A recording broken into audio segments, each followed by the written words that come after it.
완전한 겨울이 아닌가 싶습니다. 겨울이면 바람이 조금만 불어도 그 바람 소리가 정말 스산하다 이렇게 표현할 수밖에 없는 것 같습니다.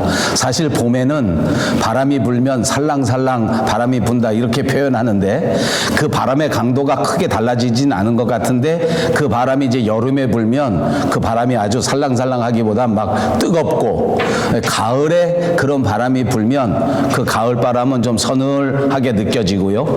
그 다음에 이제 겨울에는 비슷한 바람이 불어도 그것이 스산하고 또 그런 바람이 별로 세게 부는 것 같지 않은데도 불구하고 우리가 느낄 때에는 진짜 칼바람이 분다 이렇게 표현할 만큼 그 바람 소리도 크고 그 바람의 영향도 훨씬 더 크지 않나 그런 생각이 듭니다.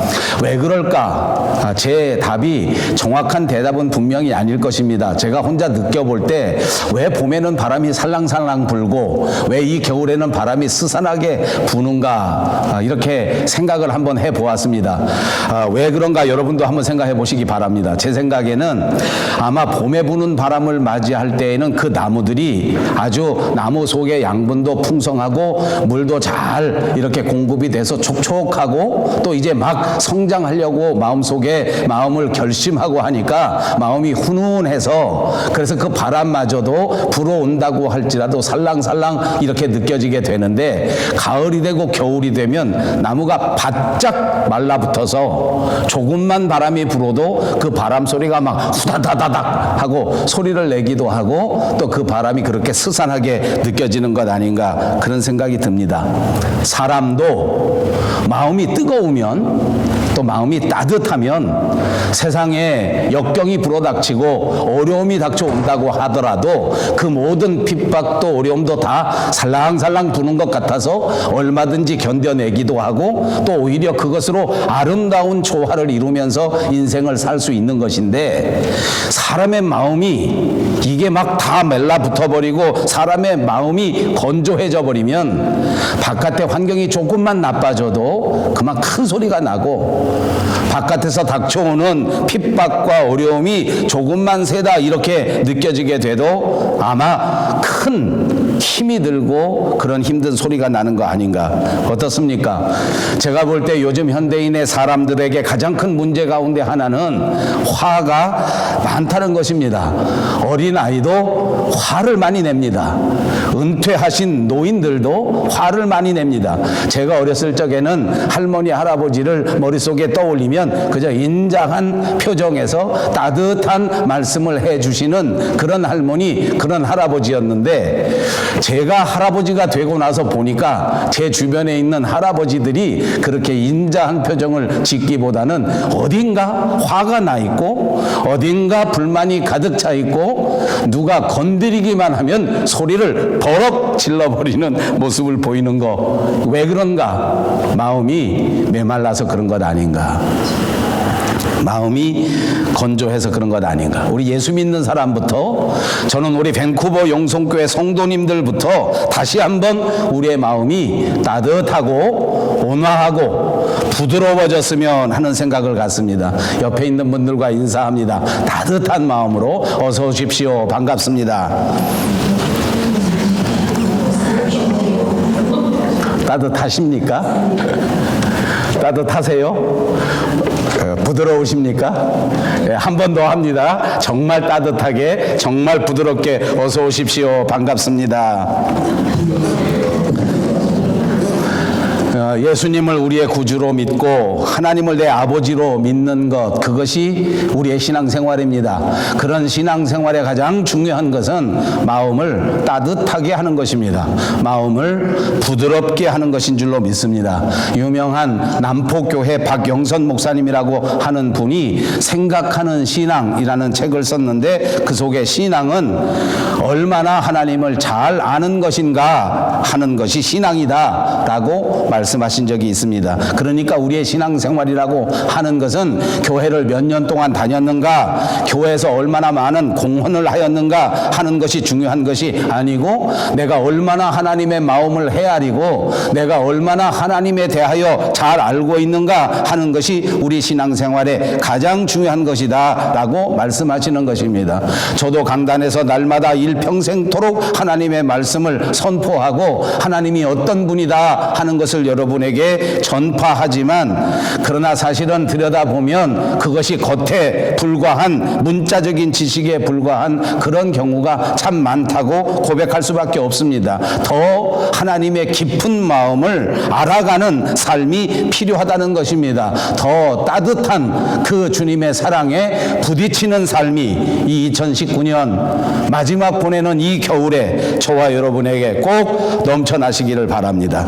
이렇게 하나님의 사랑을 느끼고 이렇게 부드러운 삶을 살기 위해서 우리에게 꼭 필요한 것이 있다면 그것은 다름 아닌 성령님의 도우심입니다.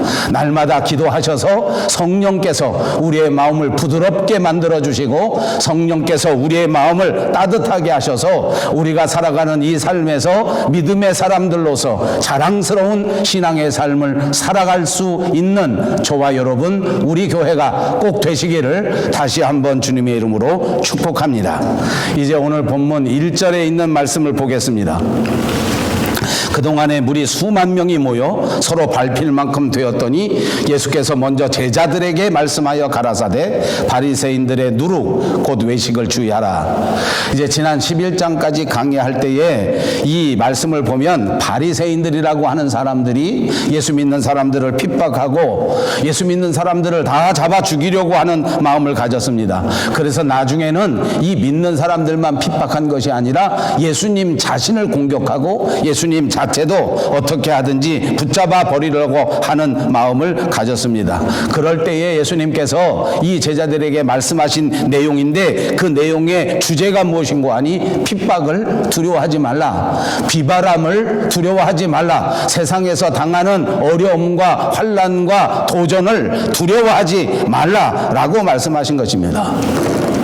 오늘 본문에 보니까 예수님은 이제 그 동네에서 아주 유명한 사람이 되었습니다. 막 100명, 200명, 1000명 이렇게 따라다니더니 오늘 본문에 보니까 그 무리가 수만 명에 이르렀다. 그렇게 많은 군중들이 예수님을 따라다녔다고 하는 것인데, 그 중에 오늘 예수님이 말씀하시는 것을 보니 수만 명에 대하여 크게 설교하신 말씀이 아니라 수천 명에게 한꺼번에 하신 말씀을 기록한 것이 아니라 수만 명이 예수님을 따라가지만 오늘 예수님께서 말씀하시는 것은 먼저 제자들에게 말씀하시는 것입니다.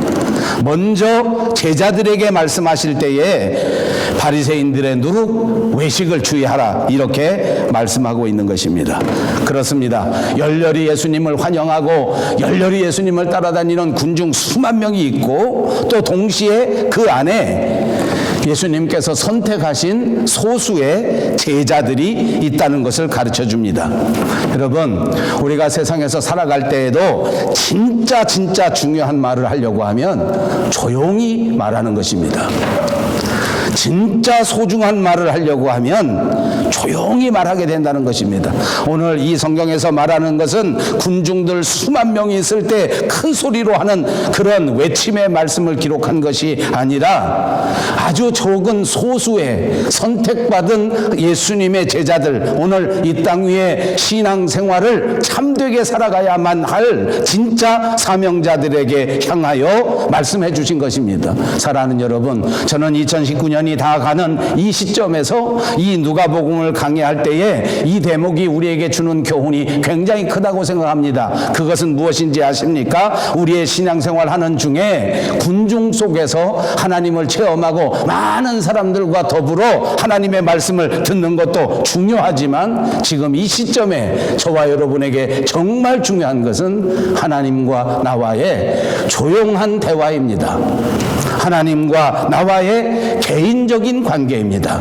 이제 우리 교회는 그만 접어놓으시고 이제 우리 주변에 있는 다른 사람들과의 생각은 접어놓으시고 내가 과연 예수님과 어떤 관계를 맺고 있는가, 나는 과연 하나님의 아들로 하나님의 딸로서 하나님과 더불어 세미한 음성 가운데 대화하고 있는가, 날마다 하나님의 말씀을 중요하게 듣고 날마다 하나님에게 내 모든 사정을 아뢰이고 있는가, 바른 관계를 유지하고 있는가 하는 것을 정확하게 점검하시기를 바랍니다. 언제나 예수님께서는 이렇게 선택받은 제자에게 조용히 중요한 것을 말씀하십니다.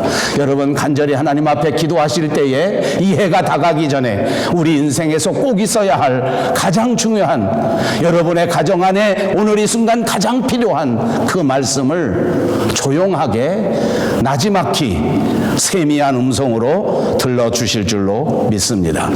2절에 보시면 감추인 것이 드러나지 않을 것이 없고 숨은 것이 알려지지 않은 것이 없다. 이제 핍박에 대해서 말씀하십니다. 우리가 핍박을 당할 때, 우리가 어려움을 당할 때 사실 사람들은 이 어려움 속에서 우리의 믿음을 감추어 버리기가 쉽습니다. 나는 믿지 않는 것처럼, 나는 예수님과 상관없는 것처럼 그렇게 살아갈 수가 있다는 말입니다. 사실이 그렇습니다. 우리가 정말 고난을 당하게 되면, 우리가 정말 살다가 힘든 일을 겪게 되면 교회는 까맣게 잊어버립니다. 믿음도 까맣게 잊어버립니다. 내가 그리스도인이라고 하는 사실도 감추어 버리는 때가 있단 말입니다. 그런데 오늘 이 말씀을 명심하십시오. 언젠가는 이 모든 것이 반드시 드러나게 된다. 숨길 수가 없고 감출 수가 없다. 아무도 안 볼 때에 하나님을 속인 것 같고, 아무도 안 볼 때 믿음과 아무 상관없는 행동을 하면 아무도 모르는 것 같이 생각할 수 있을지 모르지만 그렇지 않다. 언젠가는 드러나게 되고 하나님께서는 이 모든 사실을 모르시는 것이 하나도 없다. 그러므로 우리가 세상에 살아갈 때에 믿음을 숨기려고 하지 말고, 아무리 힘든 일이 닥친다고 하더라도 믿음을 포기하지 말고 하나님 앞에 담대하게 믿음으로 살아가라고 말씀하시는 줄로 믿습니다. 오늘 예수님은 육체를 죽이는 사람들을 두려워하지 말고 이 세상에서 당하는 어려움과 핍박을 두려워하지 말라 말씀하십니다. 다시 한번 말씀합니다. 이 세상을 두려워하지 말고, 세상을 무서워하지 말고 담대하게 믿음으로 승리하시는 여러분들이 꼭 되시기를 주님의 이름으로 축복합니다. 3절과 4절입니다. 이러므로 너희가 어두운 데서 말한 모든 것이 광명한 데서 들리고, 너희가 골방에서 귀에 대고 말한 것이 지붕 위에서 전파되리라. 내가 내 친구 너희에게 말하노니 몸을 죽이고 그 후에는 능히 더 못하는 자들을 두려워하지 말라. 예수님께서는 바리새인들을 향해서는 이 독사의 자식들아, 예수님께서는 이 바리새인들을 향해서는 화 있을진저 바리새인이요 라고 말씀하지 않았습니까? 정말 엄격하게 꾸짖으셨습니다. 그런데 오늘 이 소수의 제자들에게는 어떻게 말씀하십니까? 내 친구 너희에게 라고 말씀하십니다. 진짜 부드러운 말씀 아닙니까? 내 친구 너희에게. 정말 사랑스럽게 말씀해 주십니다. 그렇습니다. 하나님께서 저와 여러분에게 말씀하실 때에 분명히 내 친구 너희에게 라고 말씀해 주실 줄로 믿습니다. 왜 그런지 아십니까? 저와 여러분은 하나님이 선택하신 하나님의 사랑받는 자이기 때문입니다. 한번 입으로 해보십시다. 나는 하나님의 사랑받는 자이다. 나는 하나님의 사랑받는 자입니다. 성경은 우리에게 분명히 말씀하셨습니다. 성경의 말씀 가운데는 또 이런 말이 있습니다. 사람이 한 번 죽는 것은 정한 것이요 그 후에는 심판이 있다. 여러분과 저는 누구든지 다 이렇게 우리의 육신을 떠나게 될 것입니다. 그리고 그 후에는 하나님의 나라가 있고, 그리고 그 후에는 반드시 지옥도 있게 될 것입니다. 잠깐 사는 이 세상, 이 육신의 삶에 취하지 마시고 영원히 사는 하나님의 나라를 바라보고 사시기를 간절히 축복합니다. 사도 바울도 잠깐 있다가 없어지는 것들을 바라보지 않았습니다. 언제나 영원한 하나님의 나라를 바라보면서 살겠다고 다짐하고 결심했더랬습니다. 하나님은 오늘 우리가 세상에서 당하는 도전과 핍박과 어려움을 너무나 잘 알고 계십니다.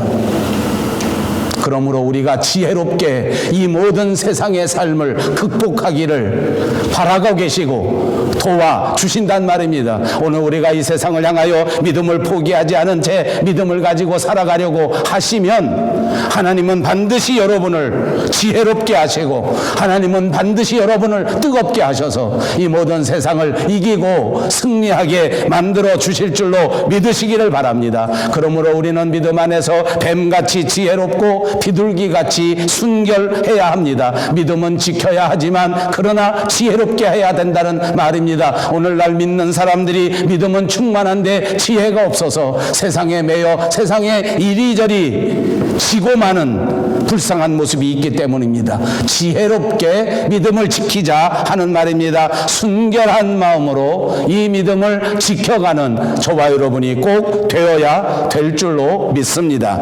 5절에는 마땅히 두려워할 자를 내가 너희에게 보이리니 곧 죽인 후에 또한 지옥에 던져 넣는 권세 있는 그를 두려워하라. 내가 참으로 너희에게 이르노니 그를 두려워하라. 2번이나 강조해서 같은 말씀을 하는 것입니다. 왜 그런고 하니 너무나 중요하기 때문입니다. 진짜 세상에서 두려워해야 될 자는 사람이 아니라 세상이 아니라 물질이 아니라 육체가 아니라 진짜 우리가 중요하게 생각해야 하고 진짜 우리가 두렵고 떨리는 마음으로 바라보아야 할 대상은 바로 하나님이시라 그 말입니다. 여러분이 사실을 꼭 믿으시기 바랍니다. 우리가 정말 중요하게 생각할 것은 반드시 하나님입니다.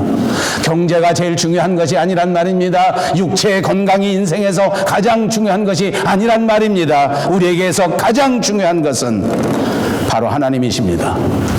세상은 죽으면 끝입니다. 세상의 모든 판단도 죽음으로써 끝나는 것입니다. 우리 조국 대한민국에는 이런저런 스캔들이 끊이지 않습니다. 중요한 사건의 중심이 되는 인물들이 목숨을 끊어버립니다. 그러면 그 모든 사건이 다 끝입니다. 왜냐하면 사람이 죽었는데 더 이상 조사할 수도 없고 조사해도 의미가 없기 때문입니다. 그러나 여러분, 우리 하나님의 심판은 끝이 없습니다. 우리 하나님의 마지막 판단은 영원한 것이란 말입니다. 그러므로 세상을 두려워하지 마시고 하나님을 두려워하는 지혜로운 그리스도인들이 꼭 되시기를 바랍니다. 6절에 보니 참새 5마리가 2 아사리온에 팔리는 것이 아니냐. 그러나 하나님 앞에는 하나도 잊어버리시는 바 되지 아니하는도다. 참새는 새 중에서도 아마 제일 작은 새 중에 하나일 것입니다. 아사리온이라고 하는 화폐의 단위는 로마에서도 가장 적은 화폐의 단위라고 합니다. 그래서 어느 시대에나 이 참새라고 하는 것은 가장 작은 새 중에서도 별 볼 일 없는 새, 가치가 없는 새, 언뜻 봐도 시시해 보이는 새. 그래서 농부들이 휙휙 소리치면 이리 쫓겨다니고 저리 쫓겨다니는 새, 그것이 참새가 아닌가 싶습니다. 그래서 요즘 보십시오. 혹시 그런 분이 있는지는 제가 정확히 모르겠습니다만 집안에서 요즘은 별의별 것을 다 애완용으로 길러서 도마뱀도 기르고 별의별 것을 기르지만 참새를 기르는 사람은 거의 없습니다. 그만큼 별 볼 일 없는 새가 참새가 아닌가 싶습니다. 예수님은 비유를 들을 때 이 참새를 비유로 말씀하시는데 진짜 이렇게 시시하고 진짜 이렇게 아무 가치가 없는 그런 참새 한 마리지만 아주 작은 돈 주고 살 수 있는 그런 존재이지만 그럼에도 불구하고 하나님 앞에서는 이 참새도 결코 시시하지 않다. 이 참새마저도 하나님은 소중하게 여기신다. 이거 믿습니까? 하나님은 이렇게 참새보다 훨씬 더 저와 여러분을 소중하게 여기신다는 말입니다. 여러분, 꼭 기억하십시오. 하나님이 나를 소중하게 여기신다. 하나님은 나를 소중한 보물 1호라고 여기신다. 내 형편이 어떠하든지, 내 건강이 어떠하든지, 내 물질 형편이 어떠하든지, 내 환경이 어떠하든지 하나님은 이 세상 온 천하를 주고도 바꾸지 않으실 만큼 저와 여러분을 소중하게 여기신다는 것입니다. 이거 믿습니까? 이거 믿습니까? 믿으시면 아멘. 믿으시기를 바랍니다. 소중하게 여기신 하나님이 나를 소중하게. 이걸 믿으면 저절로 신이 나. 제가 한국에 가서 돌아올 때 제 손녀딸이 생각이 나서, 큰 손녀딸. 그래서 올 때 필통 하나 사가지고 왔습니다. 연필하고 이렇게 필통하고 필통 이렇게 연필 지우개 넣는 거. 제 마음속에는 이거 사다 줘도 요즘 애들은요 장난감도 큰 것만 좋아해요.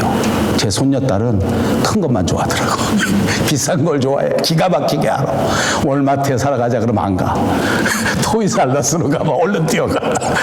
거기가 더 좋다는 거예요. 뭐 더 좋은 거 알아. 막 좋은 거 뭐 비싼 거 이런 것만 좋아하는데 이까짓 거 연필통 이거 사다 주면 좋아하려나. 그러나 이제 올해 프리스쿨도 가고 학교 가니까 이거 하나 지우개, 연필, 필통 사다 줘야지 해서 갖다 줬습니다. 그 다음에 지 애비가 저한테 전해줍니다. 아빠가 더함이 이거 사다 줬어. 필통 사다 줬지. 그 지 아빠한테 뭐라는지 아십니까? 아빠, 이거 할아버지가 나한테 사다 준 선물이야. 이거 나한테 소중한 거니까 잘 놔둬. 아버지, 내가 다음에 올 때 필통 몇 개 사올 것 같습니까? 얼마나 이쁜지 내가. 그래, 할아버지가 사다 준 게 이렇게 소중하냐 물어봤습니다. 그랬더니 아빠가 어디다 놨는지도 몰라. 그래, 이놈의 자식. 아들도 소용없더라고요. 여러분, 손주 새끼가 할아버지가 사다 준 선물 소중하다고 하니 마음이 얼마나 기쁜지 몰라. 여러분이 여러분의 인생을, 여러분의 가족들을, 여러분이 일하는 직장을 하나님이 내게 주신 소중한 선물이다. 내 남편 정말 하나님이 내게 주신 정말 좋은 선물이다. 아멘. 내 아내만 안 하는구만. 아멘. 그렇게 하시면 하나님이 기분이 얼마나 좋으실까. 하나님이 불러주신 우리 밴쿠버 영성교회, 하나님이 내게 주신 이 세상의 가장 훌륭한 목장이다. 정말 소중한 교회다. 아멘. 그렇게 하고 교회 다니면 하나님이 얼마나 기뻐하실까. 사랑하는 여러분, 여러분의 인생이 하나님께서 주신 가장 소중한 인생인 것을 믿고 날마다 감사하면서 살아가시기를 축복합니다. 행여나 세상에서 흔들리지 마십시오.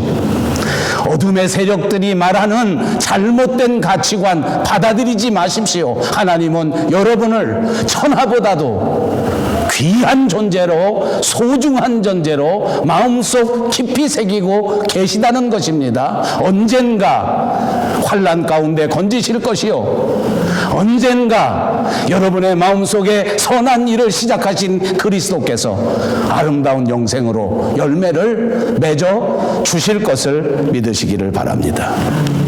7절에 보니 너희에게는 심지어 머리털까지도 다 세신 바 되었나니 두려워하지 말라. 너희는 많은 참새보다 귀하니라.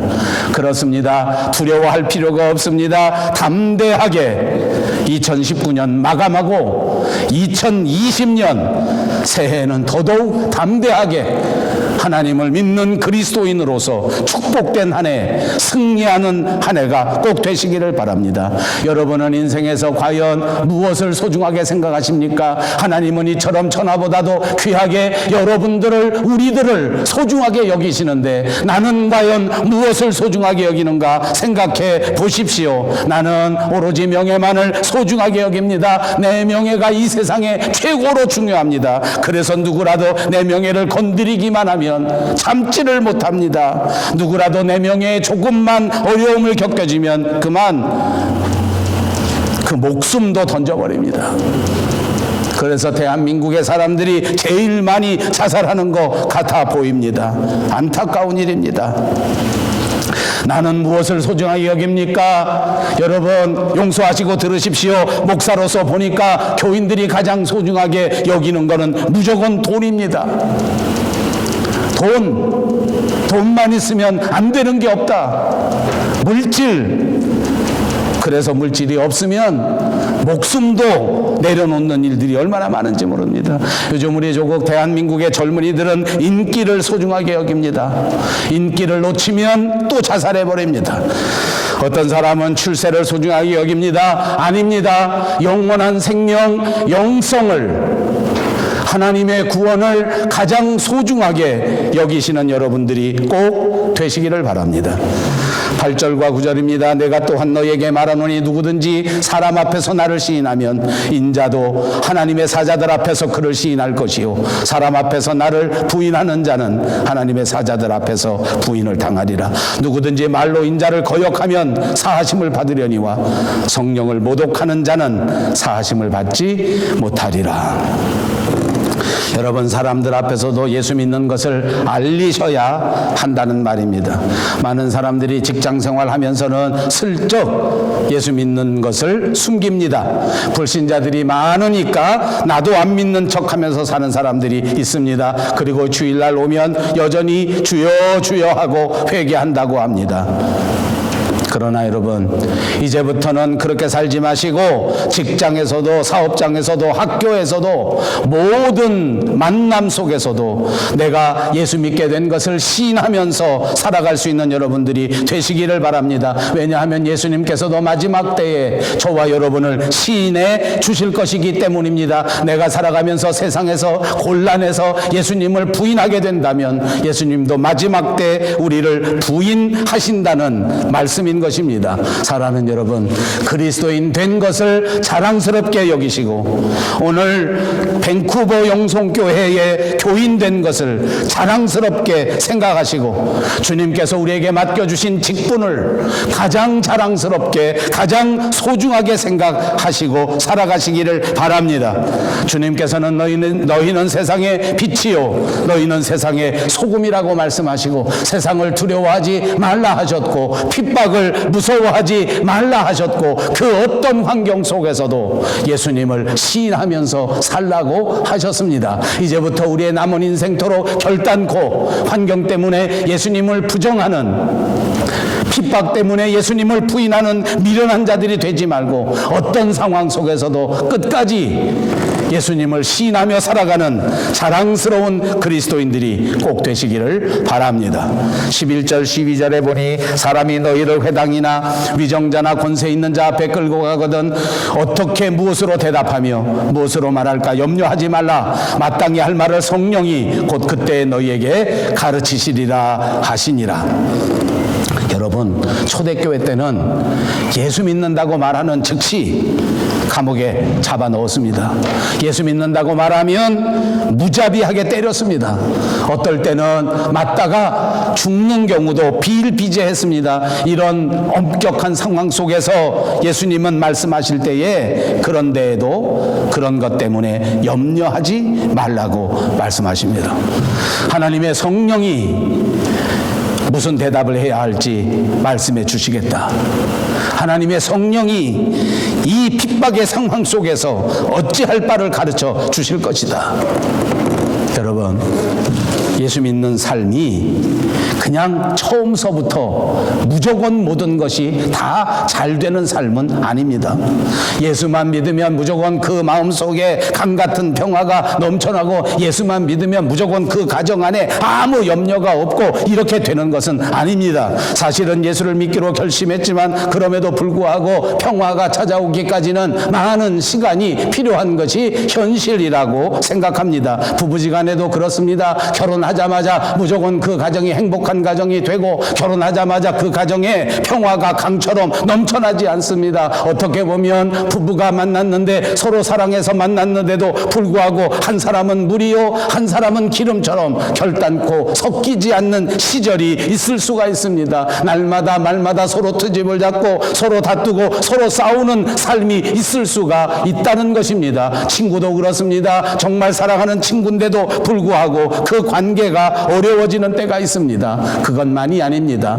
부모 자식 간에도 서로 간에 오해가 있을 수 있고 서로 간에 문제가 생길 수도 있습니다. 그렇다고 안 믿을 수 없는 것입니다. 그렇다고 안 믿으면 어떻게 됩니까?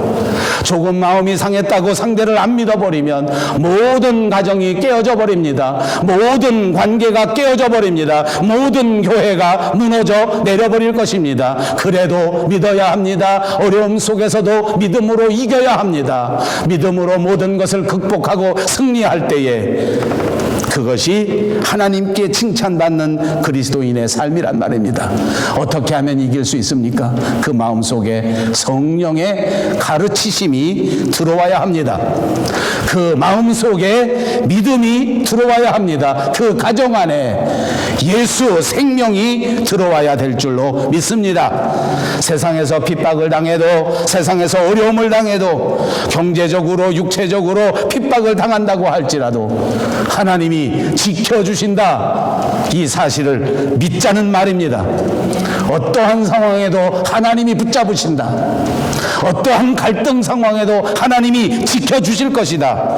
꼭 믿으시기를 바랍니다. 사랑하는 여러분, 오늘 우리가 살아가는 이 세상은 결단코 간단한 세상이 아닙니다. 아니, 역사상 가장 어둡고 역사상 가장 어렵고 역사상 가장 힘든 세상일지도 모릅니다. 그러나 여러분, 이 험한 세상 가운데 우리를 이 세상에서 가장 소중하게 여겨주시는 우리 주님, 우리 하나님이 계십니다. 오늘도 저와 여러분을 위하여 갈보리 십자가 위에서 아낌없이 그 보배로운 피를 희생으로 흘려주신 하나님이 계십니다.